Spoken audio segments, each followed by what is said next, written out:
Welcome to MHBD news బులెటిన్ల ముందుగా headlines. Yellandu నియోజకవర్గంలో మంత్రి పొంగులేటి పర్యటన.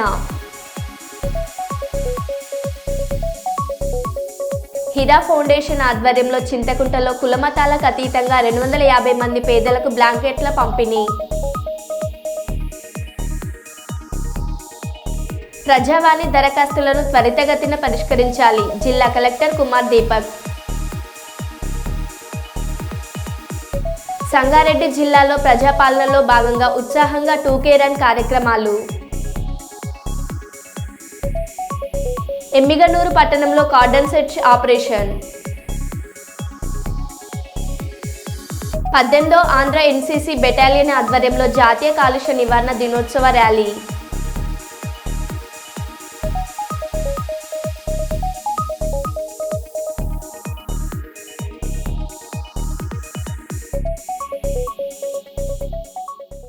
ఇక వివరాల్లోకి వెళ్తే, వరంగల్ జిల్లాలో ప్రొఫెసర్ అలేఖ్య పుంజుల బృందం వారు ప్రజాపాలన విజయోత్సవాలను నాటక ప్రదర్శన రూపంలో ప్రదర్శించిన సాంస్కృతిక కార్యక్రమాలు అలరించాయి.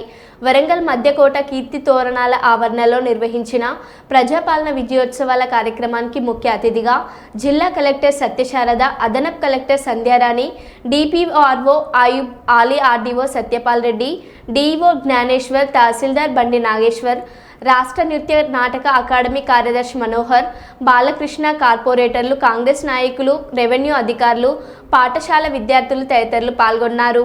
వరంగల్ జిల్లా సాంస్కృతిక సారథి కళాకారులు ప్రొఫెసర్ అలేఖ్య పుంజుల బృందం వారు ప్రజాపాలన విశిష్టతను చాటే మహిళలకు ఉచిత బస్ ప్రయాణం, 200 యూనిట్ల ఉచిత కరెంటు, 500 రూపాయలకు గ్యాస్ సిలిండర్, రైతులకు 2 లక్షల రుణమాఫీ, 10 లక్షల ఆరోగ్య బీమా, ఉద్యోగ నియామకాలు, బతుకమ్మ పండుగ, బోనాల పండుగ, పోతరాజుల నృత్యాలతో ఆటపాటలతో కార్యక్రమాన్ని అలరించాయి. రాష్ట్రంలో మన ప్రజాపాలన ఏర్పడగానే మొదటిసారిగా పెట్టినటువంటి మహాలక్ష్మి పథకంలో భాగంగా మహిళల కోసం తీసుకొచ్చిన గొప్ప పథకం RTC బస్సుల్లో ఉచిత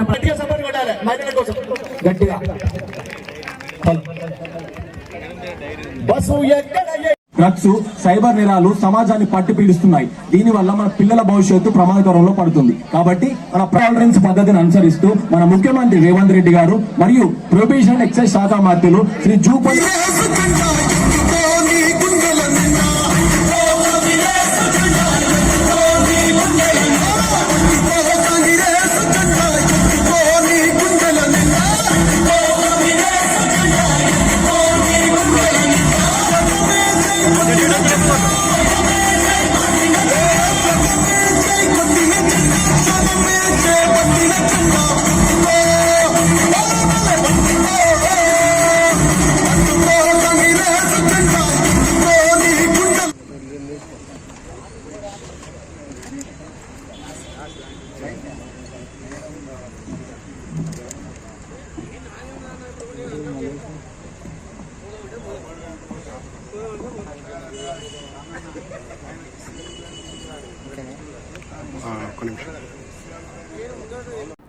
జనగాం అంతర్జాతీయ దివ్యాంగుల దినోత్సవం సందర్భంగా జెడ్పీ కార్యాలయం నుండి ఓం సాయి గార్డెన్ వరకు ఏర్పాటు చేసిన ర్యాలీని జిల్లా కలెక్టర్ రిజ్వాన్ బాషా షేక్ జెండా ఊపి ప్రారంభించారు.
మైబాద్ రైల్వే స్టేషన్ శివార్ 436/12B క్యాబిన్ వద్ద తప్పిన ప్రమాదం.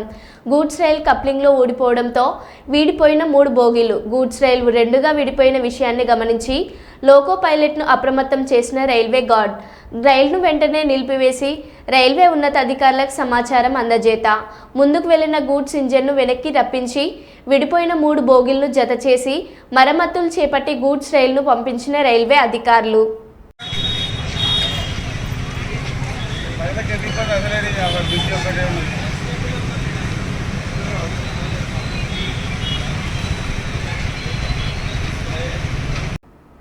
కాంగ్రెస్ ప్రభుత్వం ప్రజలకు ఇచ్చిన గ్యారంటీ పథకాలను అమలు పరచకపోవడమే కాకుండా అబద్ధపు మోసాలతో నేడు ప్రజాపాలన విజయోత్సవాలు నిర్వహించడం ప్రజలను మోసం చేయడమే అని గంటా రవికుమార్ పేర్కొన్నారు. వరంగల్ నగరం రత్న హోటల్లో ఏర్పాటు చేసిన విలేకరుల సమావేశానికి బీజేపీ నాయకులు రాష్ట్ర ఎస్సీ మోర్చా అధ్యక్షులు కొండేటి శ్రీధర్, ఆరూరు రమేష్, ఎర్రబెల్లి ప్రదీప్ రావు, కుస్మ సతీష్, పుల్లారావు, గోగుల రమణారెడ్డి, రత్నం సతీష్, ఎరుకల రఘునారారెడ్డి, బాకం హరిశంకర్ తదితరులు పాల్గొన్నారు. ఈ సందర్భంగా గంటా రవికుమార్, కొండేటి శ్రీధర్, ఆరూరు రమేష్, ఎర్రబెల్లి ప్రదీప్ రావు, పుల్లారావు తదితరులు మాట్లాడుతూ కాంగ్రెస్ 6 గ్యారంటీలు 420 హామీలతో అధికారంలోకి వచ్చి ఏడాది పాలన పూర్తి చేసుకొని విజయోత్సవాలు నిర్వహించడం ప్రజలను మోసం చేయడమేనని, పథకాలు కొద్దిమంది లబ్ధిదారులకి చేర్చడం, కేంద్ర ప్రభుత్వ నిధులను దుర్వినియోగం చేయడం, జిల్లా నుండి ప్రాతినిధ్యం వహిస్తున్న మంత్రులు ప్రజా సమస్యలను పట్టించుకోకపోవడం వల్ల ప్రజా పనులను పూర్తి చేయడానికి అధికారులు అవినీతిని ప్రోత్సహిస్తున్నారని, రాబోవు కాలంలో కాంగ్రెస్ పాలన వైఫల్యాలను ఎండగడతామని, ప్రజల్లోకి వైఫల్యం ఎత్తి చూపడానికి కార్యాచరణ రూపొందిస్తున్నామని పలువురు నాయకులు పేర్కొన్నారు.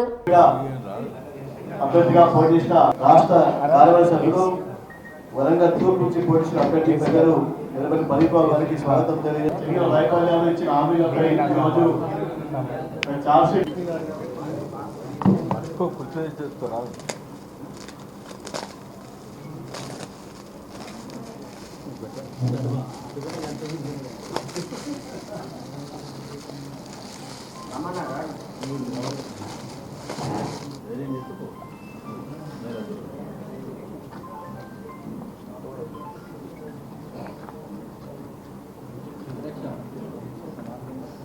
నియోజకవర్గానికి మంత్రిగా ఉంటూ వారు ఏ ఒక్కరోజు కూడా అంటే 15 రోజులకు ఒకసారి అమావాస్య పౌర్ణమి మనకు ఎట్లయితే తిథులు వస్తాయో ఆ విధంగా నియోజకవర్గంలో తిరగడం జరుగుతుంది. ప్రజలకు అందుబాటులో ఉండట్లేదు. అది ముఖ్య సమస్య వరంగల్ జిల్లా నుంచి. అదేవిధంగా మనకు కుడాకి ఎక్కువ భూములు అమ్మి కుడాకి ఎక్కువగా ట్యాక్సులు కట్టింది మన జిల్లా నుంచి. వర్ధనపేట, వరంగల్ తూర్పు నుంచి రియల్ ఎస్టేట్ సంస్థలు ఏర్పడి ఆదాయ వనరులుగా ఉన్న మన వరంగల్ జిల్లాను కుడా వాళ్ళు మర్చిపోయి రీసెంట్గా నిన్న కుడాలో జరిగిన సమీక్షా సమావేశంలో వరంగల్ నగరంలో 5 ప్రధాన రోడ్లను విస్తరించి అభివృద్ధి చేయాలని అన్నారు. ఈ వరంగల్ జిల్లాకి కుడా నిధులు రావట్లేదు. దానికి ఉదాహరణ బస్టాండ్ని కుడా నిధులతో కడతామన్నారు, అది బస్టాండ్ జరగలేదు. అదేవిధంగా వరంగల్లో కూడా అంతర్గత రోడ్ల నిర్మాణం చాలా కుంటుబడి ఉంది. మరి కుడా నిధులు అన్నీ కూడా హన్మకొండ వాళ్ళే తీసుకెళ్తే మరి మన పరిస్థితి ఏంటి అనేది ఇక్కడ ప్రాతినిధ్యం వహిస్తున్న మహిళా మంత్రి కొండా సురేఖ గారు కూడా ఆలోచించాలి.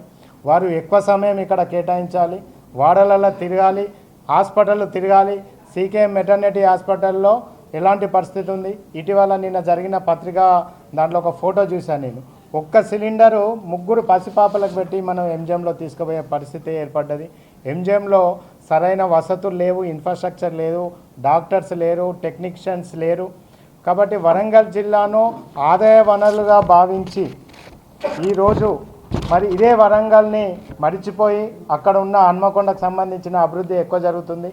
కాబట్టి స్థానికంగా ఉన్న కొండా సురేఖ గారికి వరంగల్ జిల్లా భారతీయ జనతా పార్టీ నుంచి మేము కోరుకుంటున్నాం. ఈ 3 నియోజకవర్గాల అభివృద్ధి కోసం వాళ్ళు సమయం కేటాయించి రానున్న 4 సంవత్సరాల్లో అభివృద్ధిలో ముందుండాలి. అదేవిధంగా కేంద్రము రైల్వే కోచ్ని ఇవ్వడం జరిగింది. వాళ్ళు అక్కడికి వెళ్ళి సీట్లు పంచుకొని ఇక్కడ ఎంపీ తీసుకొచ్చారు అది అంటున్నారు. అది కాదు, జిల్లా నాయకులు అదేవిధంగా రాష్ట్ర అధ్యక్షులు కిషన్ రెడ్డి గారు, కేంద్ర హోంమంత్రి సహాయ మంత్రి వర్యులు బండి సంజయ్ గారి యొక్క ప్రత్యేక శ్రద్ధతోని ఈరోజు రైల్వే కోచ్ ఫ్యాక్టరీ రావడం జరిగింది. డివిజన్ అయింది. కాబట్టి ఇది ప్రజలు గ్రహించిండ్రు. ఏదో కాంగ్రెస్ వాళ్ళు స్వీట్లు పంచుకొని ప్రెస్ మీట్లు పెట్టుకుంటే అంత మాత్రాన ప్రజలు విశ్వసించే పరిస్థితిలో లేరు. కాబట్టి దీని విషయంలో ఎస్పెషల్లీగా ప్రజలు ఆలోచిస్తున్నారు. అదేవిధంగా స్థానిక మంత్రివర్యులు స్కిల్ డెవలప్మెంట్ కోసం 200 కోట్లతో ఇక్కడ ప్రత్యేకమైన రాష్ట్ర ఖజానా నుంచి తీసుకొచ్చి స్కిల్ డెవలప్మెంట్ సెంటర్కి ట్రైనింగ్ సెంటర్ పెట్టి యువతకు ఉపాధి ఆలోచిస్తామన్నారు. అది కూడా అటకెక్కిపోయింది. కాబట్టి స్థానిక ఎమ్మెల్యేలు ఎవరైతే గెలిచారో వాళ్లకు ప్రజలకు అందుబాటులో ఉండి, కొండా సురేఖ మంత్రివర్యులు కూడా ప్రజలకు అందుబాటులో ఉండి, సామాన్య ప్రజలు కూడా వారి సమస్యలు చెప్పుకునే విధంగా ఉండాలి. అక్కడ ఒక కోటరీ ఉంది, వారు వస్తే ఒక 500 మంది ఉంటారు, ఎప్పుడు ఉండే వాళ్ళే ఉంటారు. మరి సామాన్య ప్రజలు కలవడానికి చాలా కష్టకాలం ఉంది. అదేవిధంగా శాంతి భద్రతలు, ఈరోజు పోలీస్ వ్యవస్థ. పెద్దపల్లి జిల్లా రామగుండం గోదావరికని పట్టణంలో స్థానిక ప్రభుత్వ నర్సింగ్ కళాశాలను శీలఫలకాన్ని ఆవిష్కరించి రిబ్బన్ కట్ చేసి ప్రారంభించిన ఎమ్మెల్యే మక్కన్ సింగ్ రాజ్ ఠాకూర్ నియోజకవర్గంలో ఉన్న హిజ్రాలను దృష్టిలో ఉంచుకొని మైత్రి ట్రాన్స్ క్లినిక్ సమగ్ర వైద్యం సమాన గౌరవం కాంగ్రెస్ పార్టీ ప్రభుత్వ లక్ష్యమని ప్రత్యేక వైద్య విభాగాన్ని ప్రారంభించడం జరిగిందని అన్నారు. ఈ సందర్భంగా ఎమ్మెల్యే మాట్లాడారు. ఈ కార్యక్రమంలో hospital medical college superintendent Himabindu వారితో పాటు ప్రముఖ వైద్య నిపుణులు, రామగుండం కార్పొరేషన్ మేయర్ బండి అనిల్ కుమార్, కార్పొరేటర్లు, ఆయా విభాగాల అధ్యక్షులు, నర్సింగ్ కళాశాల విద్యార్థులు, సంబంధిత సిబ్బంది తదితరులు పాల్గొన్నారు. తెలంగాణ వ్యాప్తంగా 16 కొత్త నర్సింగ్ కళాశాలలకు మన ప్రియతమ ముఖ్యమంత్రి వర్యులు రేవంత్ రెడ్డి గారి హయాంలోనే మంజూరై సెంటర్లు కూడా ఉచిత. అదిగో మైత్రి ట్రాన్స్ క్లినిక్, సమాన గౌరవం సమగ్ర వైద్యం. భారతదేశంలోనే ప్రప్రథమంగా ట్రాన్స్జెండర్ వ్యక్తుల సాధికారత కోసం తెలంగాణ రాష్ట్ర ప్రభుత్వం మైత్రి ట్రాన్స్ క్లినిక్లను ఏర్పాటు చేసింది.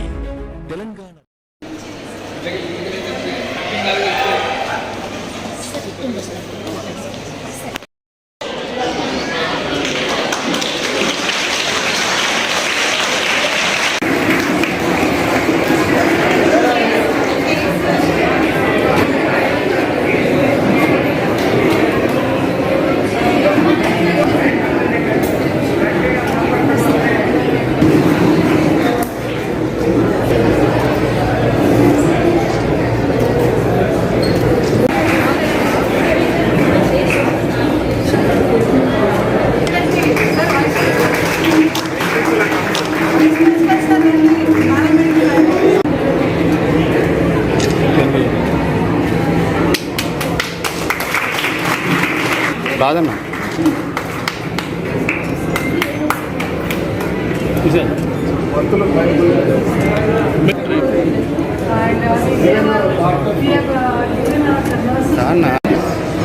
మేడం కొద్దిగా మేడం.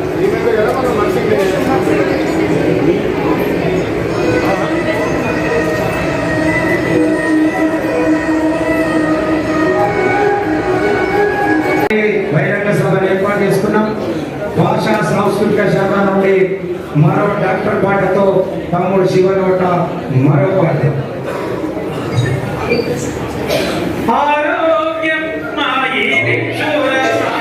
అధ్యక్షుడిగా, శాసన సభ్యుడిగా మీ అందరూ కూడా ఆ కార్యక్రమం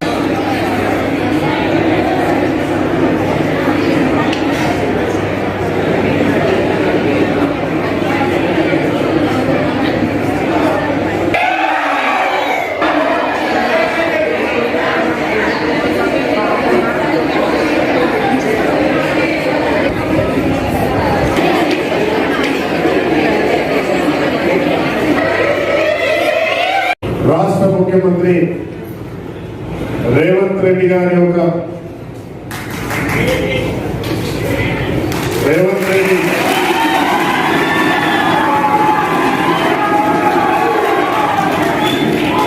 కరెక్ట్ గా ఈ రోజుకి 1 ఇయర్, 1 సంవత్సరం ఈ రోజు పోలింగ్ గడుల పాలన పోయి ప్రజా పాలన వచ్చినప్పుడు మీ ప్రభుత్వం వచ్చిన రోజు ఈ రోజు ఇక్కడ మెడికల్ కాలేజ్ అసంపూర్తిగా చేసిందే రేవంత్ రెడ్డి గారు దీన్ని పూర్తి చేయడానికి అదనంగా కావలసినంత డబ్బు ఇస్తాం, నిధులు ఇస్తామని ఈ మెడికల్ కాలేజ్ ను ప్రోత్సహిస్తూ మా పేద నాయకులు స్థానిక మంత్రివర్గం అలా చేసి ఈరోజు అడ్మిషన్స్ కూడా ఇచ్చే కార్యక్రమానికి శ్రీకారం చుట్టాం. అందరికీ శుభాకాంక్షలు. అమ్మ జన్మనిస్తే ఆరోగ్యం పాడైపోతే మళ్ళీ జన్మనిచ్చేటువంటి ఒక గొప్ప వ్యక్తులు ఎవరైతున్నారు. కానీ మీరు భవిష్యత్తులో జాగ్రత్తగా గౌరవంగా మీరు మంచి స్థాయిలో చదువుకుని ఉన్నత స్థాయిలోకి వెళ్ళాలి. ఎన్టీపీసీ అన్నపూర్ణ కాలనీలో దీప్తి అనే వివాహిత ఉరివేసుకుని ఆత్మహత్య చేసుకుంది. మృతురాలి కుటుంబ సభ్యులు ఇది ఆత్మహత్య కాదు, హత్యనేనని వారికి న్యాయం చేయాలని రోడ్డుపై బైఠాయించారు. వివరాల్లోకి వెళ్తే ఎన్టీపీసీ అన్నపూర్ణ కాలనీలో ఉండే దీప్తి 28 సంవత్సరాల అనే యువతి 2021 సంవత్సరంలో ఆటోనగర్ ఎన్టీపీసీకి చెందిన అఖ్వారార్ అనే నరేందర్ అనే వ్యక్తిని ప్రేమించి పెళ్లి చేసుకున్నది. వారికి ఒక కొడుకు సంతానం. గత కొన్ని రోజులుగా దీప్తిని ఆమె భర్త నరేందర్ ఏ పని చేయకుండా ప్రతిరోజు తాగి వచ్చి 20 లక్షల కట్నం తీసుకురమ్మని శారీరకంగా మానసికంగా వేధించడంతో వేధింపులకు భరించలేక నిన్నటి మధ్యరాత్రి తన ఇంట్లో సీలింగ్ ఫ్యాన్కి ఉరివేసుకొని చనిపోయింది. మృతురాలి తండ్రి దేవరకొండ దివాకర్ ఫిర్యాదు మేరకు NTPC SI Uday Kiran case నమోదు చేయగా గోదావరికని ఏసీపీ ఎం రమేష్ తదితరులపై విచారణ చేపట్టారు. పూర్తి వివరాలు ఇంకా తెలియాల్సి ఉంది.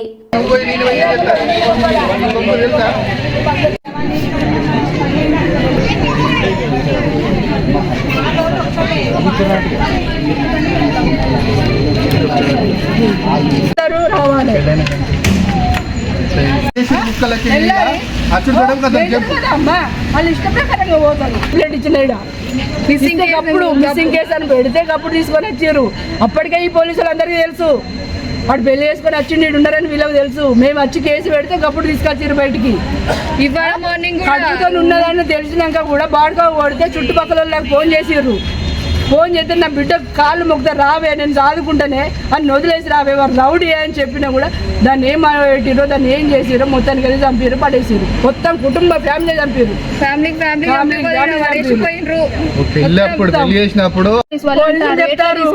తీసుకోపోరి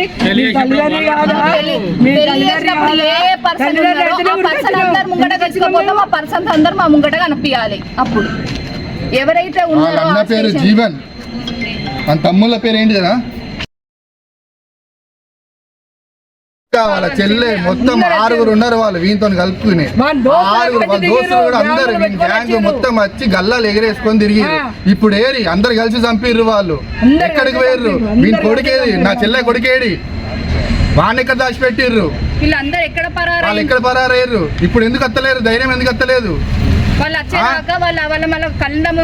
తీసుకొచ్చి పడేసిపోయారు. మరి తీసుకోవాల్సింది ఎవరు తీసుకోవాలి? తీసుకొచ్చి పడేసినప్పుడు ఇన్ఫర్మేషన్ లేదు మాకు. ఈ పోలీసులు వచ్చి వీళ్ళు ఇన్ఫర్మేషన్ ఇవ్వలేదు. మరి బిడ్డ వచ్చింది రాత్రి మీరు అని వీళ్ళు చెప్పలేదు. వాడు చేసుకున్నాడు వాడు చెప్పలేదు. మంది ఎవరితోనో తెలిస్తే మేము ఏడ్చుకుంటారు వచ్చినాం. ఈ పోలీసులు అందరు నా వాళ్ళే ఉన్నారు. మా తరపున ఒక్కడు లేడు ఈడ. ఎవరన్నా ఇచ్చిరా మాకు? ఈ పోలీసు వాళ్ళు ఇచ్చిరా? వాడు మర్డర్ చేసింది కాబట్టి వాడందరూ చంపి పడేసారు. వాళ్ళంతా ఒక చెల్లె. వాళ్ళు ప్రతి కేసుకు వాళ్ళు రావాలి, వాళ్ళు ఇక్కడ చెప్పాలి మా ముంగట ఏం జరుగుతుంది. వాళ్ళు ఇక్కడికి రావాలి. చంపిరో చెప్పాలి. మరి అదే చచ్చిందా వాళ్ళు చంపిరా? ఏ ప్లాన్ ప్రకారం చేసిరు మీరు? ఇది మరి పైసలు కావాలన్నా మరి ఇచ్చిపోతాను అడుగుతాను. పైసల కోసమే టార్చర్ చేసి పైసల కోసమే చంపిరు నా బిడ్డను. పైసల కోసమే చంపిరు. చేసుకున్నాము జీవిత ఇది నాకు వాళ్ళ ఫ్యామిలీ కూడా వాడికి సపోర్ట్ చేసిన వాడి అన్నలు ఇద్దరు, వాళ్ళ తమ్ముడు, వాళ్ళ అక్క చెల్లె మొత్తం అందరూ జీవితం అంతా శిక్ష పడాలి. కేసు అంతా మొత్తం ఫ్యామిలీ మీదనే. డబ్బులు ఏమవుతుందండి మాకు న్యాయంగా. లవ్ మ్యారేజ్ చేసుకుంటా అని చెప్పుకుంటా లేదు. బాధలు అన్ని ఒత్తుకొని వచ్చింది. అది లోపలనే టార్చర్ చేసిండు దాన్ని. అది కూడా చెప్పకపోయే మాకు. ఏం బ్లాక్ మెయిల్ చేసిండో ఏం చేసిండో ఏం వీడియోలు పెట్టుకున్నాడు ఏమో తెలియదు. బ్లాక్ మెయిల్ చేసి పెళ్లి చేసుకున్నాడు, ఇప్పుడు చంపిండు. ఇది కూడా పిల్లాడి గొంతు మీద కత్తి పెట్టి ఆ వీడియో ఏమనిపించింది, ఆ వీడియో పోలీసుల దగ్గర ఉన్నది. సెల్ఫీ వీడియో తీసుకోమని చెప్తే అది తీసుకొని మేము ముగ్గురం ఇలా నా భర్త విపరీతంగా కొడుతాడు, కట్నం దేవాలని కొడుతూ ఉన్నాడు. దానికి భర్త వేదికను కాలించలేకనే ఆత్మహత్య చేసుకున్నా క్లియర్గా ఉంది చెప్తుంది. చెప్తూనే దాంతోపాటుగా నా కొడుకుని చదువుకోండి, మీరు చదువుకోండి, కొడుకుని చదువుకోమని చెప్పింది. వాళ్ళ డాడీకి వాళ్ళ అమ్మ నాన్నకు కొడుకుని చదువుకోమని చెప్పింది. నా భర్తను ఎవరు కట్నం కేసు పెట్టకండి చెప్పింది. కేసు వెళ్ళి మీద పెట్టకండి, నా కొడుకును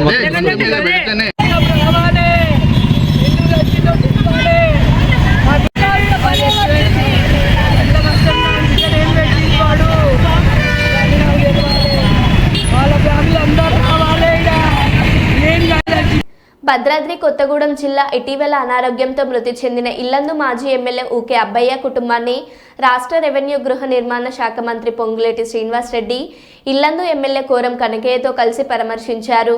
ఇల్లందు మండలం సుదిమల్ల పంచాయతీ హనుమంతులపాడు గ్రామంలో ఊకే అబ్బయ్య గృహానికి చేరుకున్న మంత్రి తొలుత అబ్బయ్య చిత్రపటానికి నివాళులర్పించిన అనంతరం కుటుంబానికి మంత్రి పొంగులేటి ఆర్థిక సహాయం అందించి ధైర్యం తెలిపారు.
ఫోటో పడాలి కదా, నాకు కొంచెం తీసిన వాళ్ళు వెనక్కి రండి అన్న.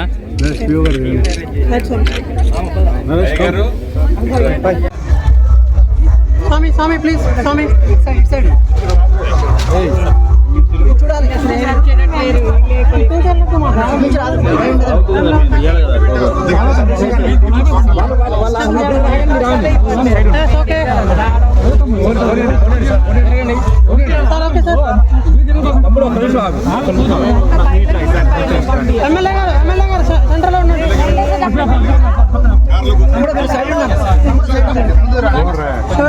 జిల్లాలోని 3 నియోజకవర్గాలలో నిర్మించిన డబుల్ బెడ్రూమ్ ఇండ్లు అసాంఘిక కార్యకలాపాలకు అడ్డాలుగా మారుతున్నాయని, డబుల్ బెడ్రూమ్ ఇండ్లను వెంటనే అర్హులైన నిరుపేదలకు పంపిణీ చేయాలని కోరుతూ వంజరి వెంకటేష్ కోరారు.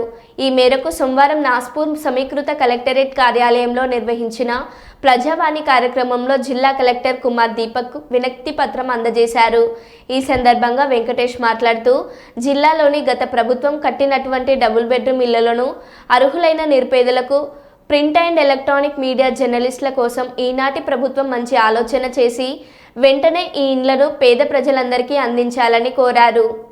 ఉన్నది కాబట్టి మరి ఆ డబుల్ బెడ్రూమ్లోని గత ప్రభుత్వం పేద ప్రజల నుంచి దరఖాస్తులు స్వీకరించడం జరిగింది. ఆ దరఖాస్తులు స్వీకరించిన దాంట్లో అర్హత గల జాబితాను కూడా సిద్ధం చేసినప్పటికీ మరి ఆ ప్రభుత్వం వారికి ఉన్న కారణాల చేత వాళ్ళు ఇవ్వలేకపోయారు. మరి ఇప్పుడు మరి నూతనంగా ప్రభుత్వం ఏర్పడిన సందర్భంలో ఈ డిసెంబర్ నెలలో మరి ఇందిరమ్మ ఇళ్ళ పేరిట మరి దరఖాస్తులు స్వీకరించబోతుంది. ఆ దరఖాస్తులు స్వీకరించాలని నిజంగా కోరుకుంటూ హర్షం వ్యక్తం చేస్తున్నాము. కానీ దానికంటే ముందు గత ప్రభుత్వం కట్టినటువంటి ఈ డబుల్ బెడ్రూమ్లు అర్హులైన పేద ప్రజలకి మరియు అర్హులైన జర్నలిస్టులకు ఇవ్వాలని చెప్పి ఈరోజు మరి కలెక్టర్ గారికి వినతి పత్రం ఇవ్వడం జరిగింది. మరి వారు కూడా స్పందిస్తూ ఈ సర్వే చేస్తున్నాము, తప్పకుండా పేద ప్రజలకి మరియు అర్హులైన వారికి అందిస్తామని చెప్పి చెప్పడం